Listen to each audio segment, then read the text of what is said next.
YTN 라디오 이동행의 뉴스 정면 승부 2부 시작하겠습니다.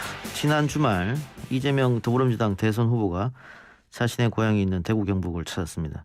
이 후보의 전두환 공가 발언이 논란이 되기도 했는데요. 선대위 입장 들어보겠습니다. 현근택 민주당 선대위 대변인 연결합니다. 현 대변인님 안녕하십니까? 네, 안녕하세요. 현근택입니다. 네. 자, 후보가 지난 주말에 대구 경북을 찾았는데 네네. 자신의 고향이기도 하고요. 이번 네네. 대구 경북 행보 어떻게 보셨습니까?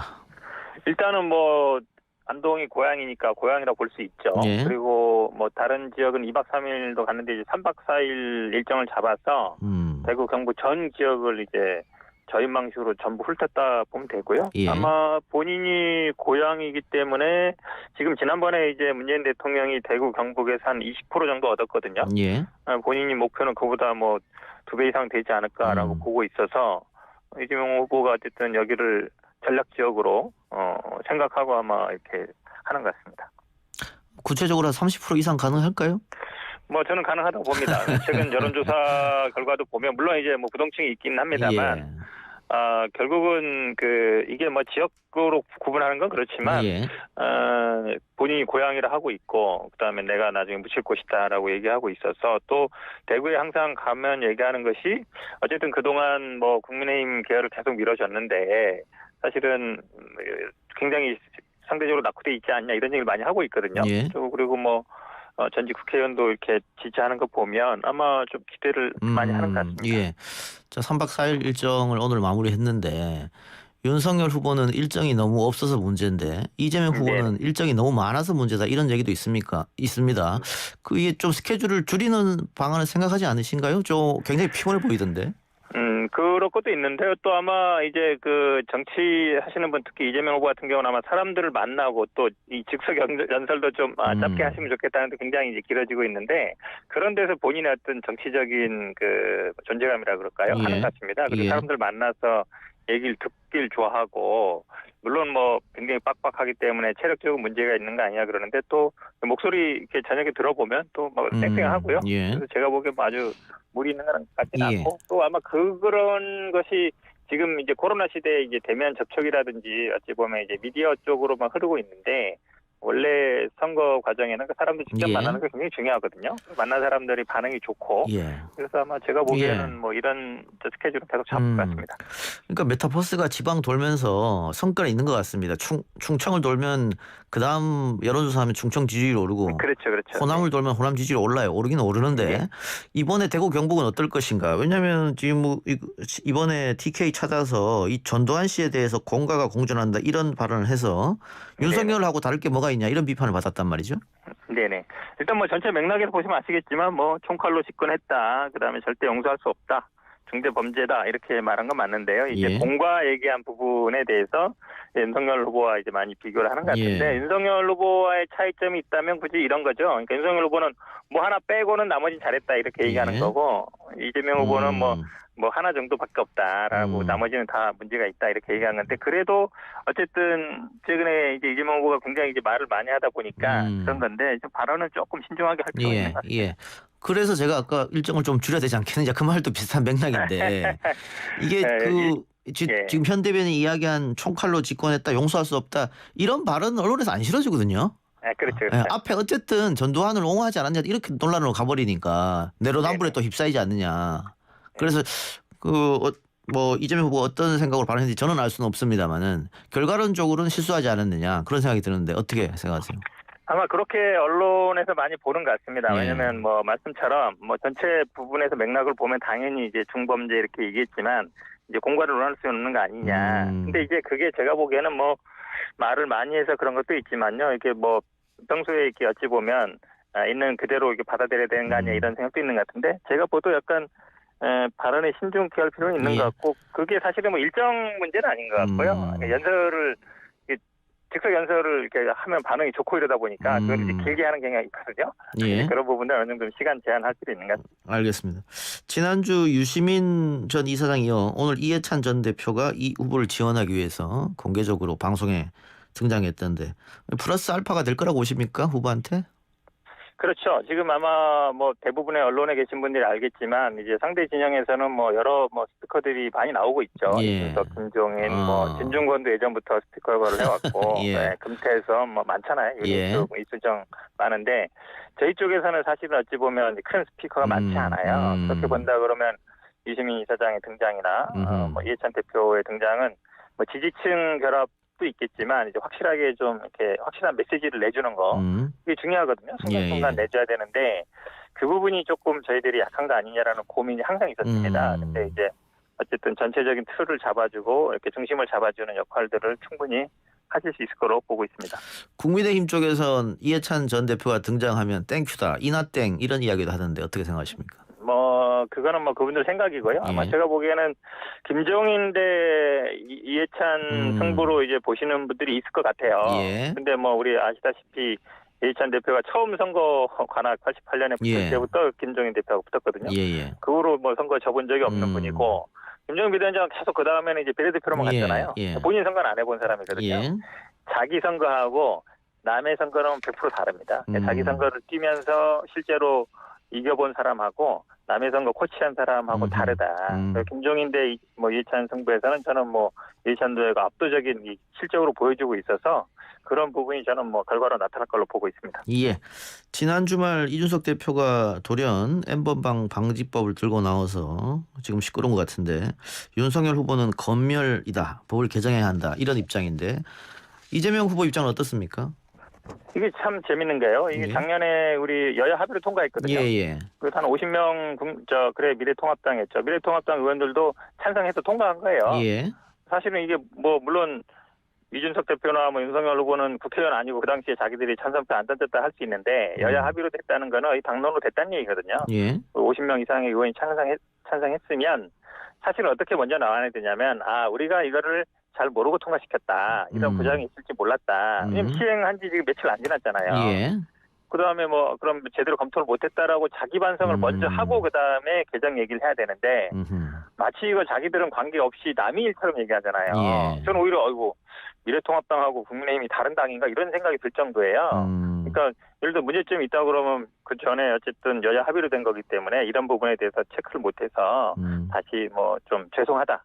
그 다음에 뭐 개정 얘기를 해야 되는 건데 저는 뭐 기본적인 전제가 잘못되지 않았는가 보고 있습니다. 예, 이래 순서가 잘못됐고 전제가 잘못됐다. 네네. 예. 그런데 지금 이거 2030 세대가 많이 하는 인터넷 게시판에서는 이 법에 대한 비판이 좀 많거든요. 또 특히 네네.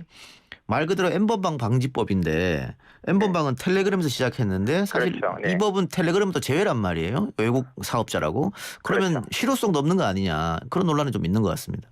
그러니까 충분히 할 수 있는 얘기입니다. 왜냐하면 뭐 텔레그램은 이제 우리나라 소속이 아니기 때문에 못하는 거잖아요. 예. 그럼 결국 카톡이나 아니면은 뭐 다른 우리 그 커뮤니티들이 대상이 될 텐데 예. 그 부분은 제가 보더라도 예를 들어서 이게 사전에 검열한다는 게 좀 반감이 있는 거거든요. 예. 사전에 체크를 한다는 거에서. 예. 그러면 내가 다루는 카톡방이라든지 내가 올리는 영상을 다 보는 게 아닌가. 이게 이런 어떤 불안감을 가질 수 있잖아요. 예. 그래서 저는 좀 어느 정도 좀 그런 거 보완은 좀 필요하다. 왜냐하면 사람들이 사생활을 다 국가기관에서 본다는 거에 대해서는 분명히 거부감이 그렇죠. 있거든요. 예. 근데 그래도 또 이 범죄로 인한 거를 사실은 뭐 신고를 다 들어가지 않기 때문에 그 당시에 법 만들 때 생각해 보시면 알겠지만 굉장히 사회적으로 논란이 됐잖아요. 예. 그 사이에 개인의 뭐 그 자율권과 아니면 뭐 형벌 범죄 사이에 제가 보기에 균형을 좀 찾을 필요가 있다고 봅니다. 예. 다른 주제 여쭤보죠. 국민의힘이 추경 손실 보상을 놓고 후보하고 김종인 총괄본부장이 지금 엇박자를 내고 있어요. 네네. 이준석 대표가 오늘 김종인 위원장의 말이 옳다면서 수습에 나선 것 같은데 이런 장면 어떻게 보고 계십니까? 일단 뭐 윤석열 후보는 50조 추경하자는 제이고요. 예. 김종인 비대위원장은 이거는 집권 후에 해야 된다. 예. 한마디로 얘기하는데 저는 아마 김종인 총괄위원장이나 이준석 대표가 이거를 정치적으로 이용하려는구나 선거에 예. 이런 생각이 딱 들어요. 왜냐하면 지금 만약에 추경 편성해버리면 이게 예. 이제 자영업자들한테 혜택이 돌아가고 그러면 정부 여당의 공으로도 갈 것 같으니까 제가 보기에는 이제 선거 우리가 당선되면 하겠다. 그러니까 우리 찍어줘라 이렇게 얘기하는 거거든요. 예. 근데 윤석열 후보는 아마 이제 그 정도의 뭐 정치적인 감각이나 뭐 경험은 많지 않은 것 같아서 아니 당장 급하니까 해줘야 되는 거 아니냐 하는 건데 예. 사실은 여기에서 저는 이 윤석열 후보와 이 캠프의 이 역량이 드러난다고 봅니다. 왜냐하면 기본적으로 뭐 캠프라는 거는 후보를 위한 조직이고 예. 후보의 말이 더 중요하거든요. 예. 근데 지금 무게추는 제가 보기에 후보보다 김종인 총괄이나 이준석 대표 쪽으로 기우는 것 같아요. 그러면 결국은 이게 후보가 누구고 선거가 누구를 위한 선거냐. 결국은 김종인 총괄이 지금 계속 무슨 뭐 연합정부니 무슨 뭐 정기 개편이라고 얘기하는데 예. 혹시 그게 뭐 김종인 비대위원장이 내각제를 추진한다든지 아니면 자기가 내각제를 해서 나중에 뭐 총리를 한다든지 이런 걸 꿈꾸는 게 아닌가. 이런 생각을 좀 안 할 수 없죠. 단순히 예. 이제 대통령제 선거에서 대통령제를 유지하는 상황에서 후보의 생각과 이렇게 정면으로 반하는 생각들을 한다는 게 쉽지 않거든요. 예. 그런 부분이 제가 보기엔 김종인 총괄위원이 약간 정치적으로 딴 생각하는 게 아닌가 이런 생각을 지을 수 없습니다. 그러면 정책에 대한 결정 무게 중심은 김종인이나 이준석에게 있고 또 하나 네네. 후보가 정책에 대한 이해도가 부족한 거 아니냐 이런 말도 있거든요. 여기 동의하십니까 혹시? 동의합니다. 왜냐하면 이제 추경을 어떻게 편성하고 이 부분에 대해서 아마 좀 지식이 잘 없는 것 같아요. 국회 경험도 없고 정치 경험이 없기 때문에. 예. 왜냐하면 정치적인 유불리를 선거 국면에는 당연히 생각해야 되는데 예. 현실적인 요구와 그런 부분에 대한 판단 능력 아니면 판단력이 좀 떨어지는 게 아닌가. 왜냐하면 저는 약간 이게 50조 얘기가 즉흥적으로 나온 것 같아요. 예. 우리 이재명 후보가 뭐 전국민 재난지원금 25조 해야 된다 이렇게 얘기하니까 아니 그게 아니라 이제 손실보상 해야 된다 이러면서 얘기해서 나온 건데 뭐 지금 당장 하자 그러니까 아유 그러면 못한다는 말을 못 하잖아요.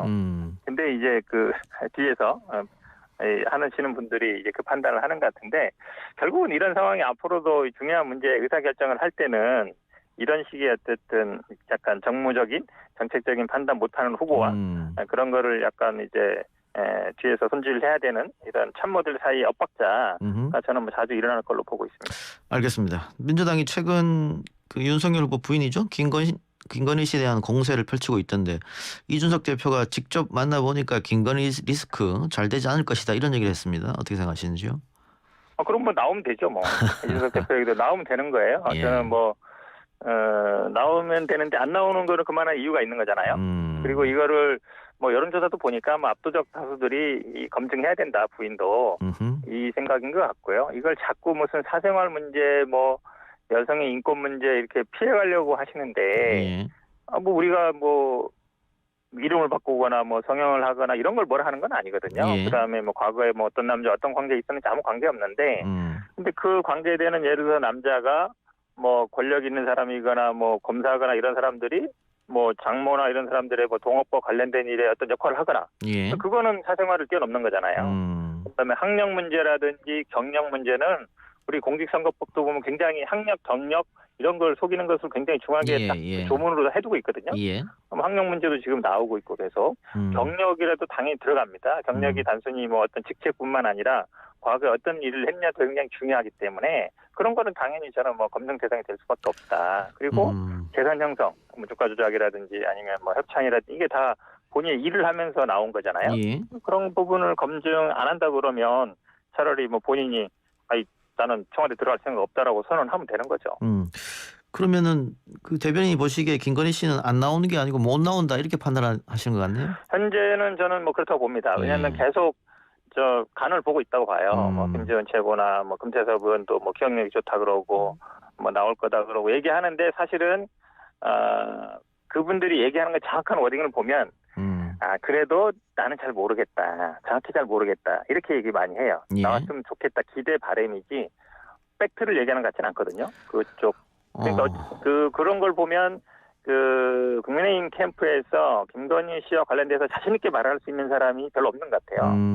언제 나온다는 말도 안 하고 확실하게 나온다는 것도 아니고 나오지 않겠느냐 뭐 이 정도여서 어쨌든 그 캠프에서 금기어다 이런 얘기도 나오잖아요. 예. 그 얘기를 못 한다는 거잖아요. 어느 정도 보면 그거에 대해서. 그런데 오히려 그런 게 문제다. 왜냐하면 당연히 후보가 부인이 어떻게 해야 된다 아니면 언제 나온다 아니면 이런 얘기를 자신 있게 해야 되는데 일단 후보가 그걸 원하지 않은 것 같고 또 뭐 부인도 원하지 않는 것 같아서 그 캠페인 사람들이 그런 좀 눈치를 보는 게 아닌가 확실하게 정확히 얘기를 못하고 그런 게 제가 보기에는 이게 만약에 뭐 나중에 공직을 맡거나 이랬을 때는 더 심해질 거 아닙니까? 지금 선거 예. 과정에도 이런데 그런 것들을 아마 국민들이 유심히 보고 있지 않나 그렇게 보고 알겠습니다. 있습니다. 예, 대변인 오늘 말씀 고맙습니다. 네, 고맙습니다. 지금까지 현근택 민주당 선대위 대변인이었습니다.